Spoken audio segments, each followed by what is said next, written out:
ये भगवान की कथा ही एकमात्र ऐसा साधन है जो जीवों को भगवान से जोड़ती है। जाजी,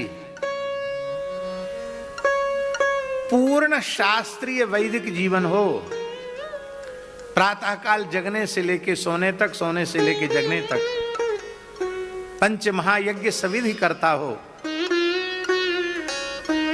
वेद पारायण करता हो, समय से त्रिकाल संध्या करता हो, वैदिक अग्निहोत्र करता हो, कहीं से कोई धर्माचरण में न्यूनता न हो, किंतु यदि किसी प्रेमी अनुरागी भगवत भक्त की वाणी से कथा न सुनता हो तो इस धर्माचरण से स्वर्गादि लोकों की प्राप्ति भले ही हो जाए, जीव का परम कल्याण नहीं होगा। जीव का परम कल्याण तो भगवत शरणागति से होगा, भगवत प्रेम से होगा, भगवत सन्मुख होने से होगा। और जीव को भगवत सन्मुख करने वाली केवल और केवल भगवान की कथा है। हम आपको अकाट्य प्रमाण दे सकते हैं। जिन लक्षणों की चर्चा हमने की है वे समस्त लक्षण मथुरावासी ब्राह्मणों में थे। वो आज के कलयुगी ब्राह्मण नहीं। कलयुगी ब्राह्मण से मतलब आप ब्राह्मण निंदा में तात्पर्य मत लेना। कलयुग में भी एक से एक ब्राह्मण पवित्र आत्मा ब्राह्मण हैं, हम उनके चरणों में प्रणाम करते हैं। किंतु दुर्भाग्य की बात है, पहले तो अत्यंत दुर्लभ मानव शरीर, मानव शरीर में भी अत्यंत अत्यंत अत्यंत दुर्लभ विप्रकुल में जन्म। इसके बाद भी लोग शिखा सूत्र से विहीन हो रहे हैं, संध्योपासन से शून्य हो रहे हैं, गायत्री जप से विमुख हो रहे हैं, सत्य सदाचार से शून्य हो रहे हैं, खान पान आचार विचार की तनिक भी पवित्रता उनके जीवन में नहीं है। ये कितना बड़ा दुर्भाग्य है।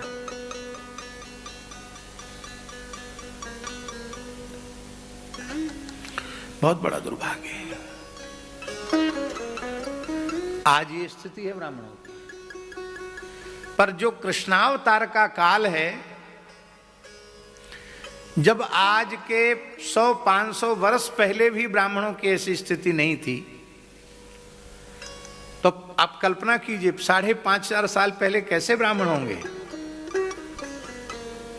आप विचार कर सकते हैं।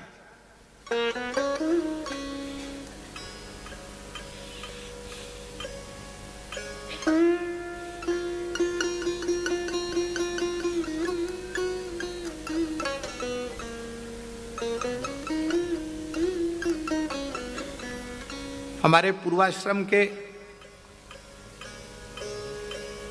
पितामह अपने पितृचरण के संबंध में, प्रपितामह के संबंध में कहते थे कि कोई किसी तीर्थ में जाकर वो पढ़ने नहीं गए, अपने घर में ही जो वेद व्याकरण आदि की पढ़ाई हुई वो कर ली उन्होंने।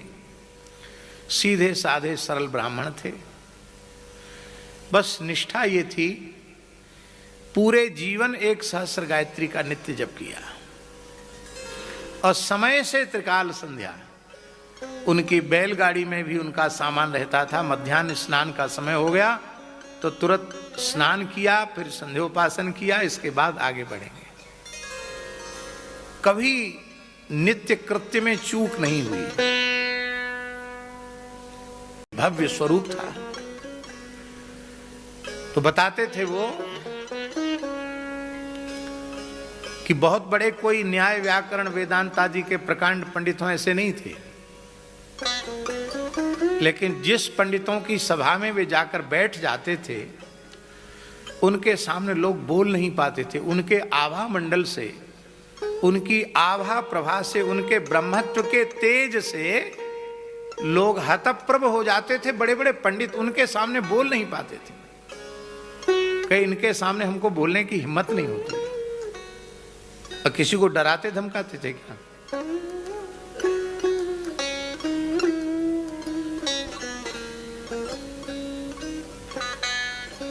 उस काल के ब्राह्मण, ये 150 वर्ष पुरानी बात होगी, तो 5000 वर्ष पहले कैसे ब्राह्मण होते होंगे? अब विचार कीजिए, हमारे पूर्व ब्राह्मण ऐसे निष्ठावान न होते तो आज जो सनातन धर्म का स्वरूप दिखाई पड़ रहा है ये स्वरूप नहीं होता।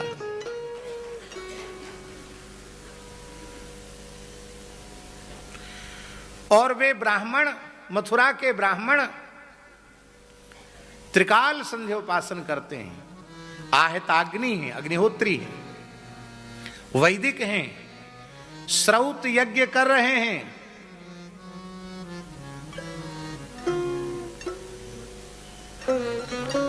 और भगवान श्री कृष्ण बलराम के सखा मित्र ग्वालवाल उन ब्राह्मणों से कह रहे हैं कि भगवान कृष्ण बलराम गैया चराते यहीं निकट तक आ गए हैं, हम लोग भूख से बड़े व्याकुल हैं, आप लोग यज्ञ का कुछ प्रसाद दे दीजिए।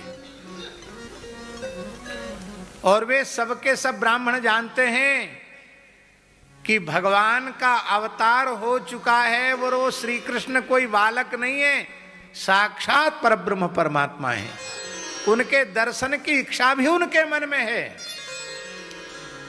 लेकिन सुखदेव जी कहते फिर भी उन ब्राह्मणों ने कुछ नहीं कहा, ना हां कहा ना कहा। क्यों? न दौड़कर दर्शन करने गए, क्यों? कंसाद भीता न चाचलन, स्पष्ट मूल में लिखा है, कंस के डर के मारे कुछ बोले नहीं, वहां से गए भी नहीं। और जब उन ब्राह्मणों की ब्राह्मणियों ने सुना कि भगवान श्री कृष्ण बलराम निकट ही आए हैं, तो स्वर्ण चांदी के थालों में भक्ष्य भोज्य लेह्य चोष्य विविध प्रकार के व्यंजनों को सजा करके चल पड़ी। ब्राह्मणों ने कहा कहां जा रही हो? कंस के कान में खबर पड़ जाएगी कि मेरे दुश्मन को भोजन पहुंचाती है तुम सब, तो हमारा मथुरा में रहना मुश्किल हो जाएगा, मत जाओ वहां। वो मानी नहीं। तब ब्राह्मणों ने खींच कर कहा जा रही हो तो जाओ, लौट के मत आना। ये भी उन्होंने परवाह नहीं की कि यदि ये नहीं स्वीकार करेंगे तो हम कहां जाएंगी। वे सब के सब चली गई और भगवान श्री कृष्ण को प्रेम से जिमाया। और वहां से जब लौट के आई तो उन ब्राह्मणों ने अपनी पत्नियों को दंडवत किया।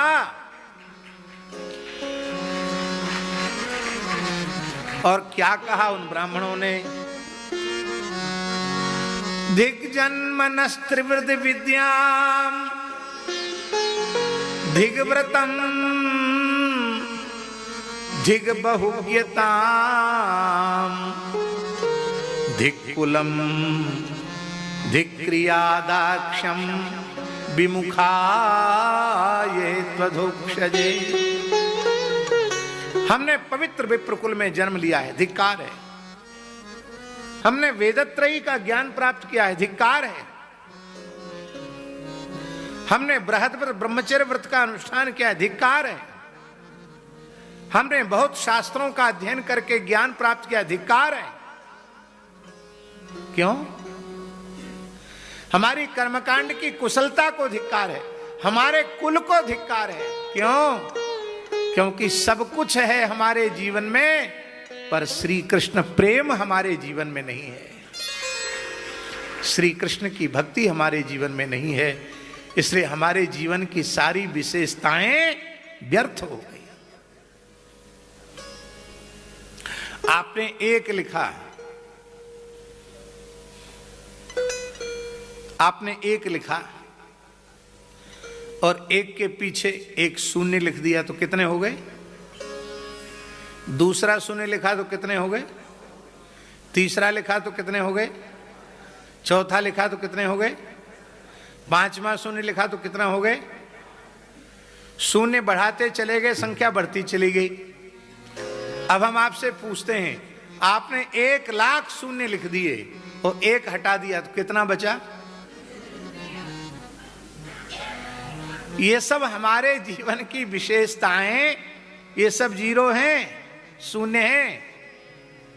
ये तभी सार्थक हैं जब भगवान की भक्ति की एक इकाई हमारे जीवन में हो, नहीं तो हमारे जीवन में सब कुछ शून्य है।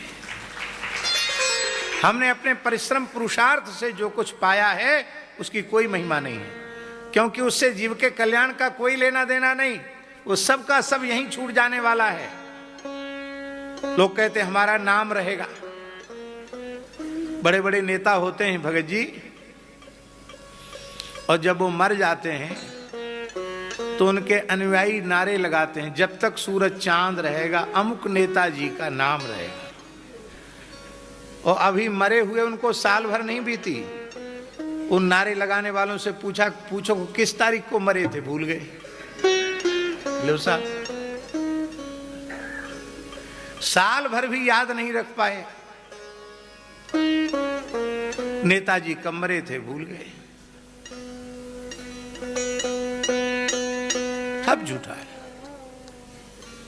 इसलिए गोस्वामी जी ने कहा, राम नाम को अंक है, सब साधन है सून, अंक गए कछु हाथ नहीं, अंक रहे 10 गुण। अंक गए कछु हाथ नहीं, अंक रहे 10 गुण।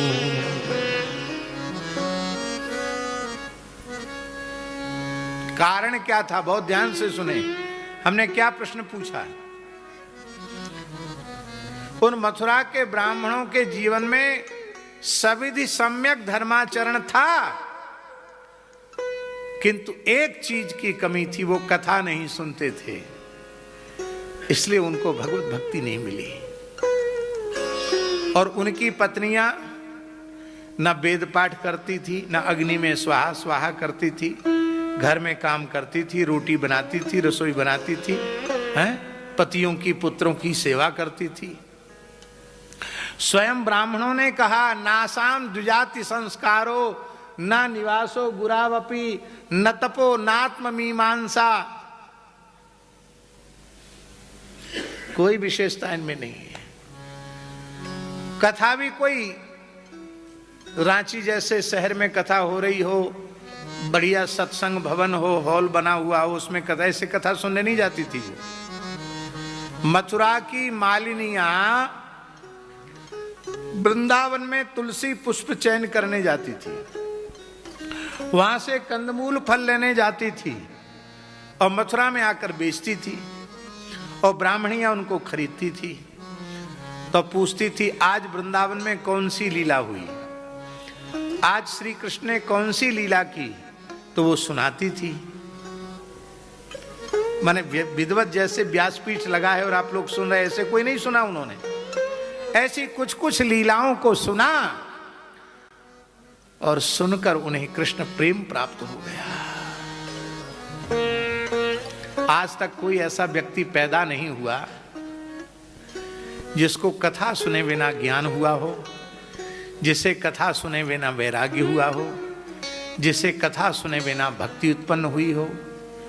जीव के कल्याण का यदि एकमात्र कोई साधन है तो वह साधन है श्रद्धा पूर्वक श्रवण। सुनना आ गया तो भगवान के मिलने में फिर विलंब नहीं है। सुनना नहीं आता।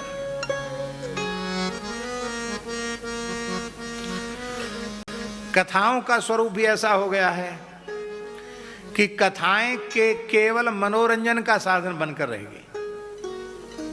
अरे भाई, मनोरंजन के तो बहुत से साधन संसार में पहले से उपलब्ध हैं, वो कम पड़ गए क्या? कथा मनोरंजन का साधन नहीं है, कथा आत्मरंजन का साधन है। इसे मनोरंजन नहीं, इसे आत्मरंजन होना चाहिए।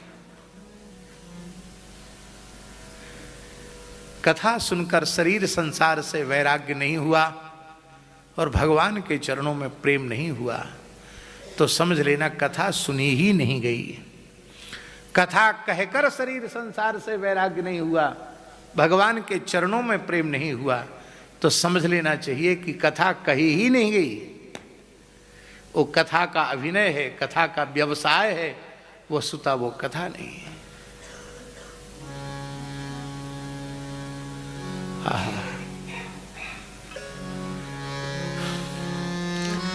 इसलिए जीवों के कल्याण का एकमात्र साधन है कथा श्रवण करना।